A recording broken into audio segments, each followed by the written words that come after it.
안녕하세요, 해축이입니다. 카타르에서 열리는 2023 아시안컵 개막이 3일 앞으로 다가왔습니다. 이번 아시안컵에 참가하는 본선 진출팀은 총 24개 팀, 총 6개 조가 있습니다. 한국은 요르단, 바레인, 말레이시아와 함께 2조에 편성되어 있습니다. 물론 조별리그도 중요한 경기들이 되겠지만 사실상 한국의 목표는 우승이죠. 이번 아시안컵에서 우승 1순위로 거론되는 팀은 역시 한국과 일본이에요. 한국과 일본은 수준 자체가 많이 올라왔기 때문에 세계 축구 수준에 근접해 있다는 평가를 받고 있기도 하죠. 그리고 사실 웬만한 남미나 유럽 팀들보다도 스쿼드가 좋고요. 이것은 실제 경기력으로 증명되기도 했죠. 그렇다면 이번 아시안컵은 한국과 일본이 결승전에서 만날 확률이 꽤 높은 편이라고 생각하는데요. 한국 대표팀도 그렇지만 일본 대표팀도 서로의 축구사에서 황금 세대라고 불릴 만한 스쿼드이기에 축구 팬들은 어떤 팀이 더 강할까? 라는 주제로 많은 이야기를 나누고 있어요. 결과적으로 저는 한국 대표팀이 근소 우위를 점하고 있다고 생각해요. 그래서 오늘은 제가 한국이 일본을 이기고 아시안컵 우승을 차지할 수 있다고 생각하는 이유 5가지에 대해 말해보려고 합니다. 지극히 주관적인 생각이고요. 그럼 영상 바로 시작할게요.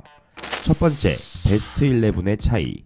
현재 일본 대표팀은 아시안컵 명단 26명 중 20명이 유럽파일 정도로 그 스쿼드가 탄탄합니다. 그에 비해 한국 대표팀 멤버 중 유럽파는 12명으로 일본과는 다소 차이가 난다고 할 수도 있죠. 하지만 결국 경기장에서 뛰는 선수는 11명이에요. 베스트 11끼리의 전력, 저는 한국이 일본에게 확실한 우위를 점하고 있다고 생각해요. 역시 가장 크게 차이가 나는 것은 공격진입니다. 일단 손흥민, 황희찬, 이강인 이 세 선수만 놓고 보더라도 일본과 비교해서 압도적인 공격 우위를 가지고 있다고 볼 수 있어요. 특히 토트넘과 울버햄튼에서 뛰는 손흥민과 황희찬은 이번 시즌 프리미어리그에서 각각 득점 2위, 4위를 달리고 있을 정도로 좋은 폼을 유지하고 있죠. 거기에 이강인 선수가 파리 생제르맹에서 좋은 활약을 보여주고 있기도 해요. 물론 일본에도 유럽에서 플레이하는 공격수들이 많긴 하죠. 셀틱에서 뛰는 마이다 다이젠, 보움에서 뛰는 아사노 다쿠마, 여기에 부상으로 출전은 불확실하지만 미토마나 쿠보 등등 좋은 선수들이 많긴 해요. 그런데 과연 이 선수들이 올 시즌 손흥민과 황희찬 혹은 이강인과 비교했을 때 더 좋은 모습을 보여주고 있느냐? 절대 그건 아니죠. 일단 올 시즌 황희찬 선수보다 좋은 활약을 펼친 선수가 일본에는 없어요. 또한 중원 라인을 비교해봐도 한국에는 마인츠에서 좋은 활약을 이어가고 있는 이재성, 소속팀 즈베즈다에서 에이스로 활약하며 챔피언스리그에서도 좋은 활약을 펼친 황인범, 엄청난 활동량이 장점인 홍현석 등등 좋은 선수들이 많죠. 물론 일본도 리버풀 소속으로 최근 완전히 폼이 올라온 엔도 와타루, 셀틱의 중원을 책임지고 있는 하다테 레오, 스포르팅에서 뛰는 모리타 히데마사 등 좋은 중원 자원들이 많지만 엔도 정도를 제외하면 우리의 미드필더보다 확실히 더 낫다라고 평가할 수 있을 만한 선수들은 없다고 봐도 무방합니다. 물론 수비 라인을 비교했을 땐 일본 대표팀의 평균적인 수준이 더 높다는 평가가 있지만 우리 대표팀엔 김민재 선수가 있잖아요. 만약 한국 대표팀이 부상으로 핵심 선수들이 경기에 나서지 못하게 된다면 말이 달라질 수 있겠지만 베스트 11만큼은 한국 대표팀이 일본의 우위에 있다고 생각합니다.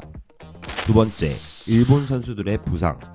일본 축구협회는 지난 1일 아시안컵에 나설 26명의 대표팀 최종 명단을 공식 발표했어요. 하지만 선수 명단을 두고 논란이 있었죠. 그것은 부상 선수들의 무리한 발탁 문제 때문, 심지어 일본 축구 팬들마저 모리아스 감독의 선수 발탁을 비판하고 있을 정도니까요. 특히 지난달 22일 크리스탈 팰리스전에서 왼쪽 발목을 다쳐 최대 6주 아웃 진단을 받은 미토마 카오루가 대표팀 명단에 포함된 것에 대해 논란이 많은데, 미토마의 대표팀 발탁 소식에 소속팀 브라이튼의 로베르토 데 제르비 감독은 아니 미토마는 6주 진단을 받았다며 황당하다는 반응을 보였죠. 하지만 모리아스 감독은 미토마가 회복 기미가 있다, 1%의 가능성만 있어도 그를 데려가겠다고 응수했어요. 또한 일본 대표팀의 에이스인 쿠보 타케우사도 지난 3일 리그 경기를 치르던 중 왼쪽 허벅지 대퇴사두근에 부상을 입었죠. 논란을 떠나서 대회를 앞두고 일본 핵심 선수들이 부상을 당한 것은 안타까운 일이지만 한국 대표팀 입장에선 일본을 만난다면 비교적 상대하기에 수월하지 않을까 하는 생각이 드는 것은 사실입니다.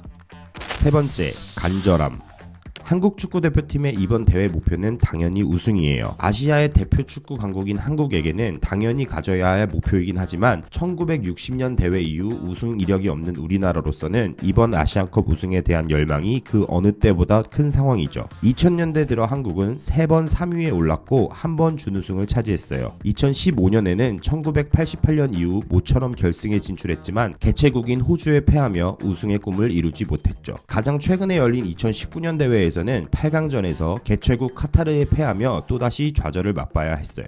하지만 이번 아시안컵은 다를 것이라는 기대가 어느 때보다 크죠. 그것은 그만큼 이번 대회에 나서는 대표팀의 전력이 역대 어느 대표팀보다도 강하기 때문이에요. 대표팀의 주장이자 에이스인 손흥민이 여전히 건재하고 유럽 빅리그에서 활약하는 선수들도 최근 절정의 경기력을 보이고 있죠. 또한 사실상 손흥민이 대표팀 선수로 함께하는 마지막 아시안컵이라는 점도 한국 대표팀 선수들에게 큰 동기부여 요소가 될 수 있다고 생각합니다.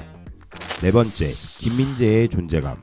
아시안컵은 월드컵과 마찬가지로 단기전 양상의 대회입니다. 특히 조별리그 통과 후 토너먼트 형식으로 대회가 진행되죠. 저는 개인적으로 토너먼트 방식에선 좋은 수비수의 존재가 모든 포지션 통틀어 가장 중요하다고 생각해요. 경기력을 떠나서 결국 이기는 팀은 올라가고 지는 팀은 떨어지기 때문이죠. 그리고 한국 대표팀엔 김민재 선수가 있습니다. 김민재는 22-23 시즌 나폴리에서 뛰어난 활약을 펼치며 33년 만에 팀의 세리에 A 우승을 이끈 주역이에요. 이에 세리에 올해의 팀과 세리에 최우수 수비상을 수상했죠. 김민재는 이런 활약을 인정받아 23-24 시즌을 앞두고 세계 최고의 클럽 중 하나인 바이에른 뮌헨으로 이적했어요. 이런 김민재는 세계 최고의 클럽인 바이언에서도 투엘 감독의 신뢰 속에 곧바로 주전 자리를 차지했죠. 김민재는 센터백에게 요구되는 다양한 방면에서 월드클래스급 기량을 보여주고 있어요. 뛰어난 피지컬에 기반한 경합 능력 및 스탠딩 태클, 슬라이딩 태클, 차징 등 대인 수비뿐만 아니라 지능적인 위치 선정을 바탕으로 한 패스 차단 능력, 슛 블로킹 능력도 세계 최정상급이라는 평가를 받고 있죠. 뿐만 아니라 훌륭한 빌드업 능력까지 보여주며 현대 축구에서 가장 이상적인 센터백이라는 평가를 받기도 해요. 이에 유럽 축구 매체인 스코어 90은 2023년 수비수 베스트 10을 선정할 때 김민재의 이름을 6위에 올려두기도 했죠. 하지만 일각에서는 6위라는 순위도 김민재에겐 너무 낮은 것이 아니냐는 소리까지 나오고 있는데요. 이는 세계 축구계에서 김민재의 위상이 얼마나 높은지를 잘 알 수 있는 대목이죠.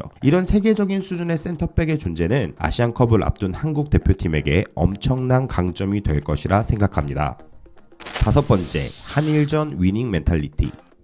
한국과 일본의 스포츠 더비 매체를 일컫는 한일전은 명실상부한 아시아 최고의 라이벌리로 손꼽히고 있어요. 사실 한일전은 축구에 국한되진 않죠. 제 아무리 비인기 스포츠 종목이더라도 한일전이라면 사람들의 관심이 대폭 증가하는 경향이 있을 정도니까요. 한국에서는 말할 것도 없고 일본 현지에서도 축구와 야구와 같은 인기 스포츠 종목에서 한일전이 펼쳐지면 평균 시청률이 30%가 넘어간다고 해요. 일본은 지상파 채널이 한국보다 많다는 점을 감안하면 상당한 수치죠.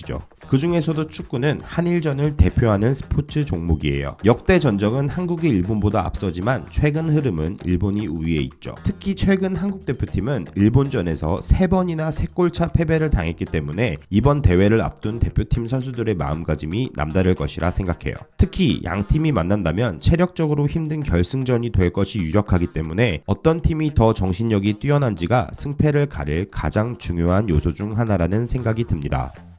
오늘은 한국 대표팀이 일본을 이길 수 있는 5가지 이유에 대해 알아보았는데요. 물론 한국 대표팀이 아시안컵 우승을 달성한다면 더할 나위 없이 좋겠지만 우리 선수들이 부상 없이 대회를 치르며 좋은 경기력을 보여줄 수 있다면 그것도 값진 경험이 될 것이라 생각합니다.